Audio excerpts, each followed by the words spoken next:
be parents. Where does it say in the Constitution that the government is supposed to come in and tell us how to be parents? Exactly, exactly. And just the freedoms with the seatbelt law. You know, it's just I don't think people realize how these little, I mean, they seem sort of little, but they're not. They're taking away our freedoms. Now, when you drive down the road, a police officer can pull you over anytime to see if you're wearing your seatbelt. It's another freedom. So we just keep losing freedom. We keep getting more taxes. The primary seatbelt law drove me absolutely crazy last year, and we had a lot of well, obviously most of the Democrats voted for it, but so did a lot of the Republicans. So there were actually Democrats that were not for it I with know. the profiling, and there were some really good arguments on both sides. But they were wrong. They were wrong. Absolutely, Absolutely wrong. wrong. And people don't understand how important liberty and freedoms are. And that's why when I go out to look for candidates that I want to back or that I want to help in some way, I always make sure that they understand what a slippery slope we're on, and that I will fight to prevent the teeniest, tiniest little piece of liberty to be taken away from us and freedom to be taken away from us, because I know they're just looking to nickel and dime us. We're like the people sitting in the boiling pot, and it's warming up so slowly we don't even realize that it's out of control. Absolutely. Absolutely out of control. One of the bills, and I brought this along, I hope you'll be able to see it up on the screen down below. The Legislative Evaluation Assembly of Minnesota is a fantastic organization. I would like to tell everyone I am on the board of directors, so full disclosure here. You can find their website at www.mnlea.org. This scorecard is the gold standard of rating what the legislators do at a state level, and since 1972. So you can go back and check the scorecards for everybody. And the uniqueness of this particular scorecard is it talks, it ranks the various bills on, are they constitutional? Are they fulfilling the role of government? This year we had 20 bills that we picked. We had over 200 that we looked at. We had a hard time narrowing it down to only 20. The primary seatbelt law was one of the ones on there. I would encourage everyone to go to the LEA website and take a look at this. But one of the other bills, and because we were talking about this before the show, I know you were just as outraged as I was, the Emergency Health and Pandemic Powers Bill. Now, everybody knows the swine flu, which I wish I owned stock in sanitizer, because that is going to be going nuts. And you can say what you want about vaccines and flu, and we could do a whole show on that as well. But when the swine flu broke last spring, this bill was introduced, and Senate File 1462, House File 1554, signed into law by Governor Pawlenty, and we only had a dozen of our 202 representatives oppose this horrendous piece of legislation. You remember this bill, Kathy. Do you want to tell us a little bit about it? Authorizing unlimited police power to the commissioners of here we public go. health. I'm sorry. Yes, I do. To apprehend, quarantine, and transport individuals or groups identified as suspected of having a communicable disease with no court order for 21 days. This should infuriate everyone. Everyone. Yeah, and I'm just going to go on. It further authorizes the commissioner to prescribe potentially harmful and unknown drugs without direct examination by a physician knowledgeable of the drug's effects, possible dangerous interactions, and the patient's medical history. It allows the commissioner to stockpile drugs and mass dispense them, using even minors.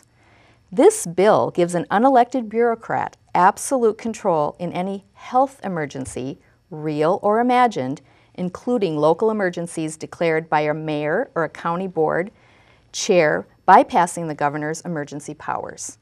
It also increases the likelihood of overreaction to an epidemic that could deprive many people of their rights and cause them to be given potentially harmful drugs without a doctor's involvement, inviting the easy implementation of forcible vaccination or medication by federal or state authorities.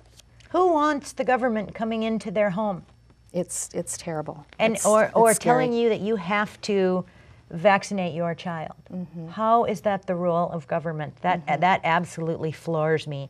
And I know we're hearing a lot of stories now, again, about the high absentee rates at the schools. And let's be serious. Some of that is an overreaction. Some of that is the parents deciding that it's got to be the swine flu when it probably isn't. Right. And it just amazes me at the reaction to this kind of thing, and to have to give our children multiple vaccines of a vaccine that hasn't even been tested. Well, and this is what I'm talking about. We are losing our freedoms as Americans. It's like, can we even believe that this is America? That the government is doing this kind of thing? This doesn't seem like this is America anymore. It seems like a communist country or something that would do something like this. It's very, very scary. And again, I mean, there's just this eroding of freedom, which is why I'm sitting here and why I'm willing to work and why I'm willing to get. And I'd like to point out too, we're not saying don't ever vaccinate your child. We're not telling anyone do not go out and vaccinate. So you people who are going to be hypersensitive on this issue, no. There are some very good reasons for people to be vaccinated. There are, if you have an underlying health condition, if you fall into one of the groups that they say, you know, this is a decision that should be made by the individual with their doctor, by the families with their doctor, by the parent of the child with their doctor. This is not a decision that should be made by some government bureaucrat. So we don't want anyone thinking we're a nutcase. I mean, here we are talking about vaccines. We're talking about not wearing seatbelts. That's another thing. We're not telling you not to wear your seatbelt. But we're sick of government coming in and saying, how goofy are you? Are you too stupid not to realize that you should wear a seatbelt? You should wear a seatbelt.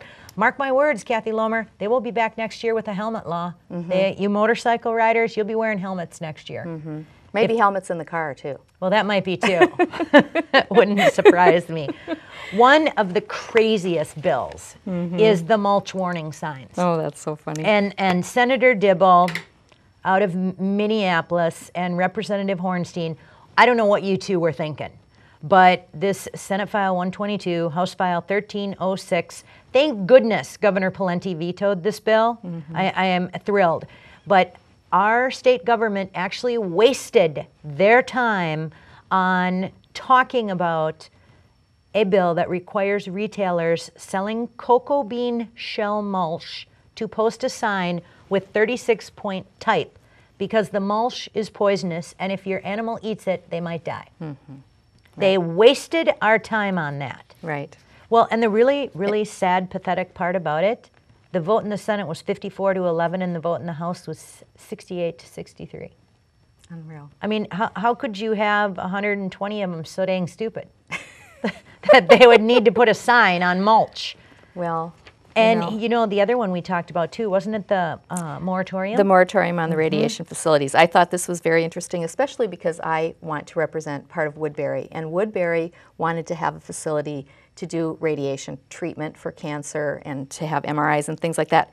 This new law extends the government-imposed construction moratorium on new radiation therapy facilities from 2011 to 2014, preventing hospitals from buying needed equipment on the whims of government decrees. And the interesting thing is, they wanted to build this, couldn't build it in Minnesota, so they just went 20 miles down to Hudson, Wisconsin, and built this facility. And so that's where these Minnesota patients have to go to Hudson, and that's where this business has now opened up. So again, we're talking about hurting Minnesota businesses too. These are jobs. It's costing jobs when they make these decisions for us. So far too often people don't realize that the additional taxes that we pay in the state of Minnesota, we're one of the highest tax states in the nation, the excess regulations and taxes that they impose on the businesses, businesses don't pay taxes. Businesses pass on that cost to you and I, to the viewers. We're the ones that pay those taxes. And Kathy Lomer gave a story of something that happened right in her neighborhood, how this hospital moved right down the street to Hudson, Wisconsin, 20 miles, built what they needed, bought what they needed, did what they wanted, because the state of Wisconsin did not interfere the way the state of Minnesota was. We saw the same thing happen with Delta Airlines. Guess what? They could save 6% on tax. You're talking real money when you're talking 6%. Why would Delta want to stay here and pay 10% for our nice weather?